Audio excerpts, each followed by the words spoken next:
So it's my pleasure to introduce Meredith Tschetter. I forgot you were going to stand right next to me while I'm introducing you. That's okay. So Meredith is a 2012 graduate from here at Taylor.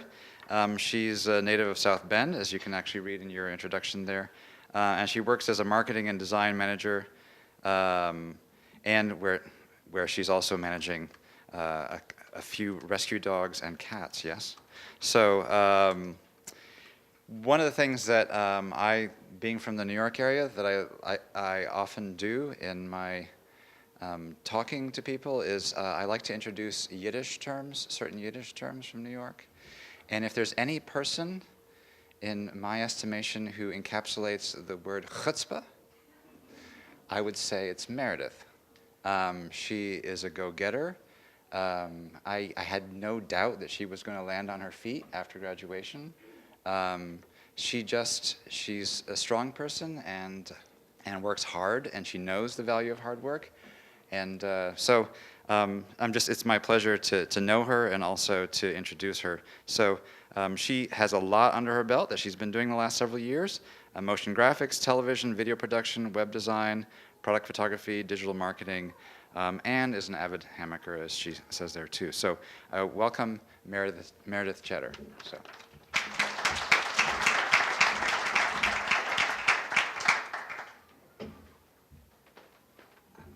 Yeah, as Professor Bao said, I am Meredith Tschetter. I work as a marketing and design manager. I've been in that position for the last 2 years, and before that, we're going to talk about a lot of jumping around in the meantime. I graduated from Taylor with a degree in art, concentration in graphic design in 2012.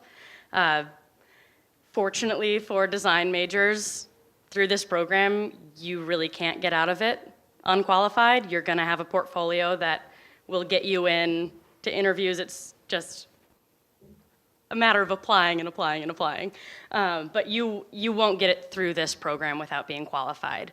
So fortunately, I have a pretty pragmatic degree. So my journey has been a little bit more structured.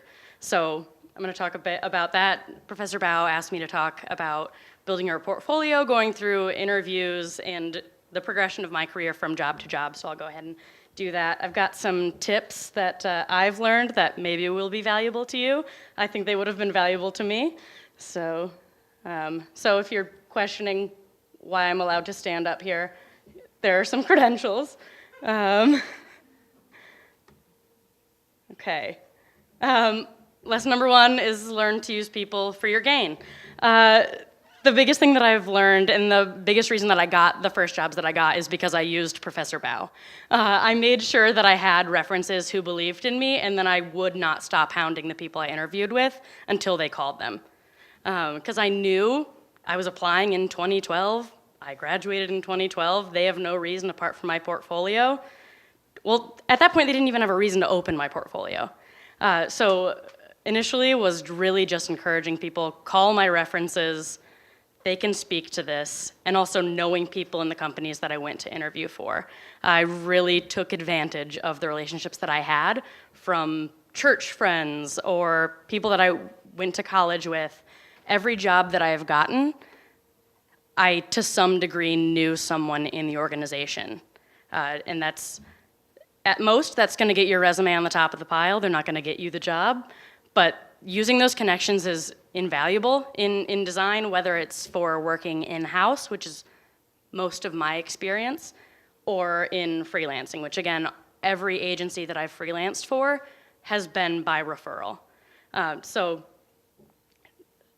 I also, I would say, do authentic networking. Don't just make connections with people for your advantage, as much as I worded it that way, because I'm a twerp. But make sure that you're also connecting yourself to people whose work you respect, whose opinion you respect, and who are gonna reflect well on you. If you have someone who's a jerk out there talking about how great you are, it's not the best thing always. And then right out of school, especially, just go to all of the interviews. It's a lot like online dating, which some of you will be introduced to in the near future, if not yet. It's oh my God, it's amazing. You really just have to go until you don't care anymore. And you're like, okay, yeah, everyone sucks. And then you find an employer who it sparks something. And you're past the point of being nervous in the interviews, nervous on those first dates. It's just, I'm here, I know who I am, I've learned what I want, and there's no pretense to it. So I interviewed for a lot of jobs that thank God I didn't get. There was a job right out of school, and I moved back to Mishawaka, Indiana.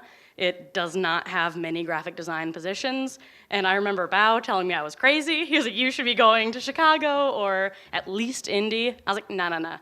For some reason, I'm gonna go back to Mishawaka, Indiana, and the first job that I interviewed for was 45 minutes outside of town, and I would have been designing black and white catalogs for fair light bulbs.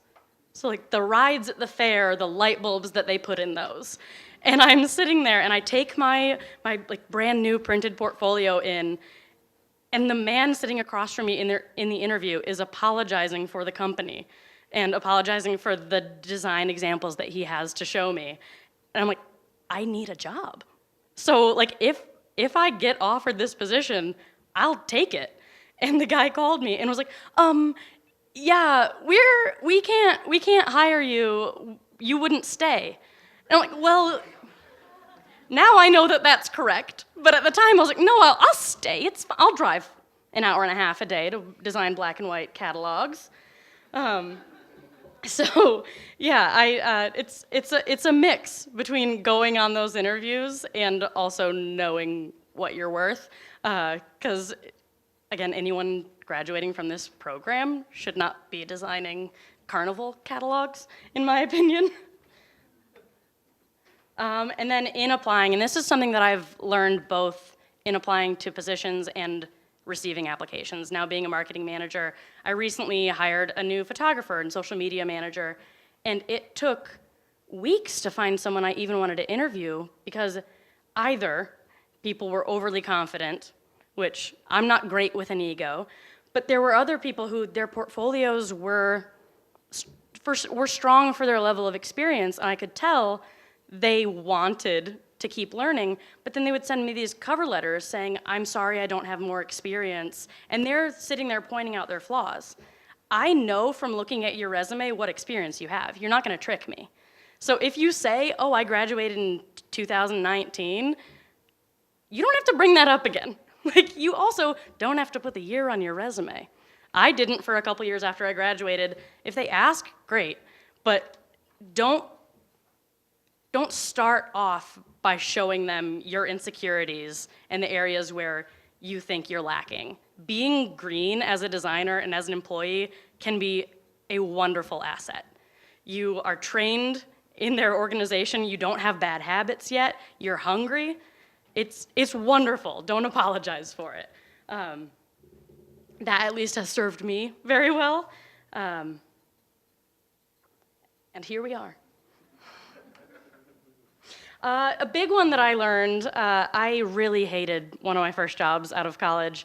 I predominantly studied print and branding, and I ended up working at a Christian broadcasting network that broadcast in 720p. And everything I designed was 3x4 stills, and I couldn't stand it, and I was just desperate and met a couple people. They were starting up a magazine called Cake and Whiskey, and it was this really exciting venture, and they were publishing it out of Lexington, Kentucky. There were a couple people who I went to Taylor with who were involved in the program, or in the project as well, and I decided, yeah, I'm gonna quit my full-time job, go to Lexington, and then they told me they'll pay me when the next issue's out. And I was like, sure. I did a 100-page magazine spread. Thank God it's in my portfolio. But I did 100 pages. I worked 70 hours a week for 4 weeks, and I never made $1. And so maybe don't do that. There is a balance. There are a lot of organizations that I believe in where I feel my work is respected, but they cannot pay my normal rate. There have been times where that has felt very honored, and they've told me, here's our budget, what can you do for us? And they're so grateful. There have been other situations where I'm completely taken advantage of. And I'll say, I'm a hypocrite for saying this because I still do it, but don't work for friends and family maybe. It's a lot easier to keep those boundaries clean, but respect your time, your skills, your effort. Make sure the people that you're working for do the same. One big thing that I have learned and stick to every time I'm asked about a freelance project is, if it's not worth your money, it's not worth my time. Because people will come to me with these projects that they think, oh, I'm so excited about this, and they've got these big dreams, and then they won't step out and pay $400 for something. Like, you have to a certain degree. I'm at a point where I don't have to build my portfolio. At a certain degree, you have to step behind your own dream. It's your baby, it's not mine. So that's something through screwing myself over. I've learned, get it all in writing. Being generous doesn't mean you have to be naive. It doesn't mean you have to give your time away for free. But yeah, be generous, but just to people who respect you. They make it clear who they are. Just another brief one. Okay. I've jumped around a lot in my jobs, if you hadn't noticed that in my first slide. A lot of that is due to padding my resume and making my bosses pay for it. I worked at that broadcasting network where I only did TV stills. I had maybe 15 hours of work a week, and they made me sit at the desk for 40. And so I just took it upon myself and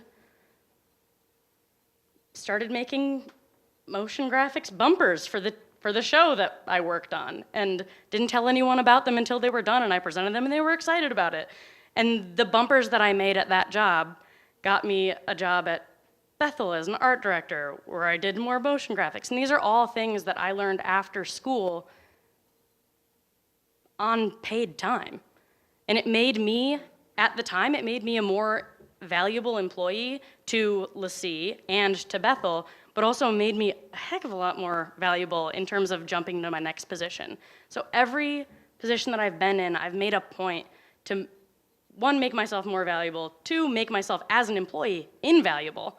And I'll talk a bit more about that later. And then making sure that I jump up every time that I leave a position. And I'll talk probably a lot about leaving positions. It's how I've done things. But one thing that's also benefited me is getting myself invited to all of the boring meetings. I ask a lot of questions. I started out one of my jobs as a print and branding designer, solely working in print. I overheard conversations about digital marketing, and I started asking questions when things didn't make sense. And then next thing I knew, I was in all of the digital marketing meetings, and now I'm a digital marketing manager. And it just, the way that it shifted was, even though I was at the time 24, saying, okay, these things don't make sense, respectfully. But like, how about we maybe don't advertise the product before we can get it in-house to shoot it? Because then we won't be able to ship it. And just really plain, simple questions that people should be asking, but don't. And I think my takeaway, as I'm realizing in the middle of this, is maybe just be a pain in the ass a little bit. That's really benefited me. Make them pay for things, use all your friends, and then go to all the meetings. Another big thing, and this is one that maybe is just for me. I am someone who feeds very heavily off of obligation and what's expected of me. You work at a new job, especially coming out of college, you are so grateful to them for giving you that opportunity. But be respectful, be professional, but you don't owe your employers anything. If you're not respected, either talk to your supervisors, figure out how those things can change, or leave. Again, the way that I've gotten to where I am isn't by screwing companies over, but it is by finding out my position, finding out if it's a company that I respect, and leaving if I don't. Which can maybe sound a little bit heartless, but it's coming from such a very personal campus like this. Everything I did, I was a PA here, and it was a job, but it's like the most personal job you'll ever have. And it was such a shift for me to then work at a large corporation with 7,000 employees where your bosses, they aren't out to screw you over, but they also aren't looking out for your best interest. You have to fight for yourself. But again, give notice, be nice. Then coming out of school, especially, and this would be true 2 years ago for me as well, this would probably be true last year. There are a lot of things that I thought I knew I wanted, either in my career or, personally even, that I thought I left thinking, I want to work for a ministry, I want to do print and branding, I want to do this, I want to be, and I thought at the time I wanted to teach graphic design, and I would not teach graphic design if you paid me $250,000 a year. I worked at Bethel for a while and taught a little bit, and it's just not my cup of tea, and I wouldn't have known that if I hadn't tried it. I've thought I wanted a company that had huge marketing budgets, and they would send us off on retreats and give us all this swag and send you to conferences. And for me, in my experience, the thing that was sacrificed at the organization I worked at was then integrity and personability, and it's figuring out over the years what is actually important to me. I know that the company I work for has to have the same core values as me. I can't, as an advertiser, as a graphic designer, I cannot put my energy behind a product or a company that I don't believe in. And that's, again, that maybe is just me, but it just feels gross. So figure out what's important to you, and also know that it's okay to change your mind. There are a lot of things that I've corrected and overcorrected and recorrected over the years. And I'm probably wrong now, too. I don't think so. But, okay, this one doesn't seem very important. Not important enough to be like very near the end, but it is. I've worked with a lot of printers since college. I worked with a lot of printers in college. I cannot tell you how many conversations I have had with people in pre-press or people even in sales who have offered me jobs because I package my InDesign files correctly. They'll fix it for you. Like that's the truth of it. They're paid for it. They'll fix your files for you.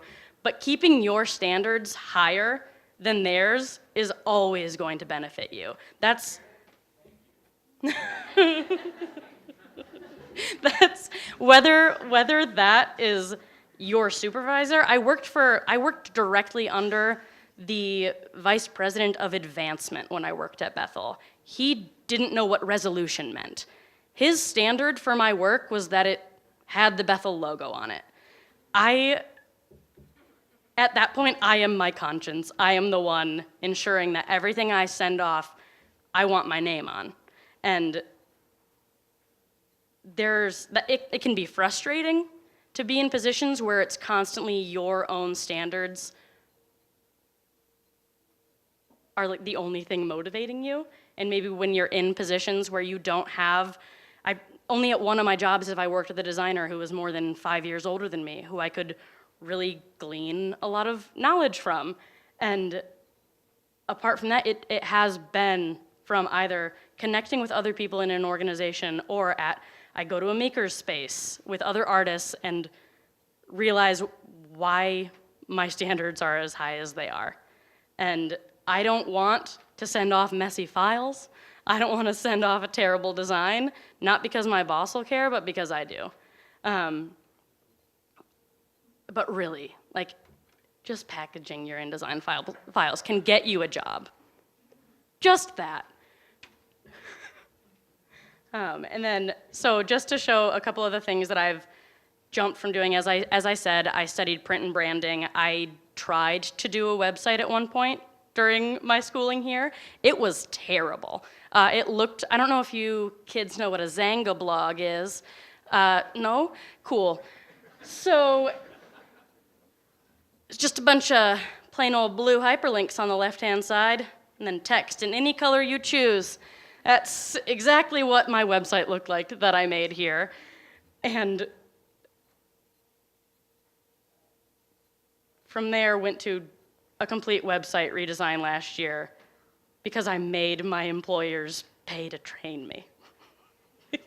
Just use your time as if you know it's valuable, even if they don't care that you're sitting at your desk doing nothing for 25 hours a week. They didn't care. I went to HR and told them, I don't have enough work to do. And they said, well, what do you want from us? And they wouldn't give me money to pay to better myself, but I just watched a bunch of YouTubes, downloaded After Effects, and it was up to me. So really, I guess my takeaway is that if you're having trouble, have me motivate you, because I'll never stop pushing you. Your standards, really, I'm glad that Jamie called it out so loudly, but your standards really do have to be the highest in any position, whether it's applying or freelance. I've had people who just care that their logo has their name in it, and I won't do that. If you want that, you can go somewhere else. You can make it in Word. But I'm not putting my name on that. That's not what I went to school for. So it's fine that people can buy $30 logos. They're not gonna get them from me. So respect your time, know what you're worth, but don't be a jerk. And just leave jobs if you don't like them, apparently. I'm gonna just sneak back away from the microphone. That's the end.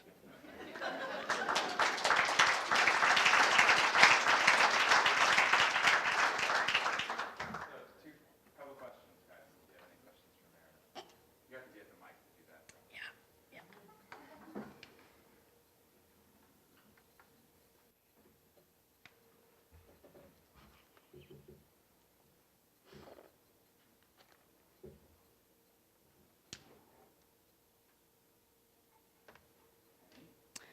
My last name is pronounced Tschetter. That's a frequent question.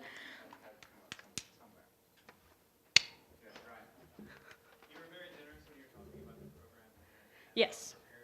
Yes. When you left here, what did you realize that you didn't have in the program that would have been good to have? And that can be saved for later too. Yeah. I will say one thing that I was spoiled by and didn't know how to cope without was critiques. Because I left and didn't work with other designers and didn't know how to push myself without other people jumping in and asking me questions. And so it was really a learning curve to step away from my own work, come back at it and say, what can I do to push this further, to make it better, and being critical of my own work in that way that was so wonderfully and graciously done here. Yeah, that was a big one. But.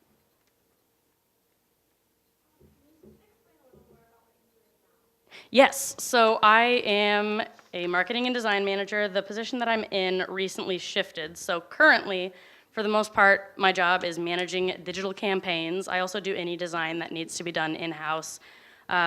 Most of that is for trade shows, so I do a lot of displays. And to this point, I have been doing all of the photography and Photoshop. So the company that I work for doesn't have a studio. It's really just been a hodgepodge. They went from having no one in-house 2 years ago to this year I pitched a $250,000 marketing budget. So it has really been a jump. So last month, I stopped doing photography altogether because I hired another fellow TU grad, Rachel Nolan Perkins, Stoller. Yet another example of connections and how to use them. I got just duped hiring her. But yeah, most of my work now is not creative. So it's very organizational, which is kind of how I was in design anyway. But yeah, still design. I still manage, so I manage 3 brands and 3 websites. Yeah, photography database. Oh, okay, yes. I work with a very persnickety engineer who is also very kind, and he doesn't pull any punches. So even though it's someone who's not in my field and isn't generally a visually creative person, he's a very helpfully critical person.